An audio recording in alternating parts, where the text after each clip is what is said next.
కరీంనగర్ ప్రేక్షకులందరికీ నమస్కారం, అస్సలాము అలైకుం. నేను మీ సోహెల్. సో నేను ఇక్కడనే పుట్టి పెరిగిన గోదావరి కానీ కరీంనగర్ అంతా ఇదంతా మన ఇలాకా.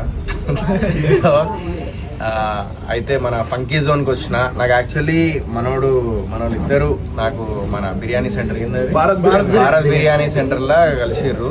సో అక్కడ నాకు ఫ్రెండ్స్ అయ్యారు. సో అక్కడ నేను చెప్పుకున్నాను అనమాట, అరే నేను ఇక్కడ కరీంనగర్లో సినిమా రిలీజ్ అయినప్పుడు కొంచెం నాకు ఏం అర్థమైతే లేదు, అన్నిటికన్నా తక్కువ కలెక్షన్స్ వస్తున్నాయి రాబాయ్, ఇది పరిస్థితి. నాకంటూ ఇక్కడ ఫ్రెండ్స్ చాలా తక్కువ మంది అయిపోయారు.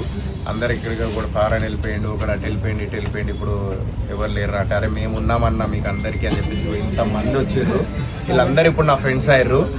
సో చాలా హ్యాపీగా ఉంది. అండ్ కరీంనగర్లో ఇప్పుడు బూట్కట్ బాలరాజు అనే సినిమా February 2కి రిలీజ్ అవుతుంది. సో మన తెలంగాణ లాంగ్వేజ్, మన ఊరు తెలంగాణ, మన కరీంనగర్ గోదావరికని జగిత్యాల మన పెద్దపల్లిలో ఎట్లా మాట్లాడతామో మనం వస్తామా పోతామా ఏం చెప్తానో, సో అట్లాంటి లాంగ్వేజ్తోని ఈ సినిమా మన గోదావరికని సెంటర్కల్ని చెందిన ఒక రచయిత రైటర్ రాకేష్, వాడు నా ఫ్రెండ్, వాడు రైటర్గా పరిచయం చేస్తున్న ఈ సినిమా ద్వారా. సో మీరందరూ ప్రోత్సహించాలి. కరీంనగర్ కుర్రోళ్ళందరూ, కరీంనగర్ ప్రేక్షకులందరూ మీరందరూ సినిమా చూడాలని, విత్ ఫ్యామిలీ సినిమా చూడాలని మనస్ఫూర్తిగా కోరుకుంటున్నా. ఈ సినిమా ఫ్యామిలీతో కలిసి చూసే సినిమా. సో ఎవ్వరికి